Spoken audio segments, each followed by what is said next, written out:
everyone, welcome back to another video from Gaming Basics.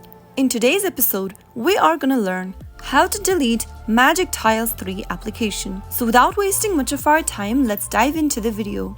If you don't want Magic Tiles 3 application to be installed on your device, then you can simply delete it. First of all, make sure to force close your application. Now, from the app drawer, spot Magic Tiles 3, press hold the application, and then tap on Remove App. Tap on the Delete App button twice, and you will then be able to uninstall or delete Magic Tiles 3 on your mobile device.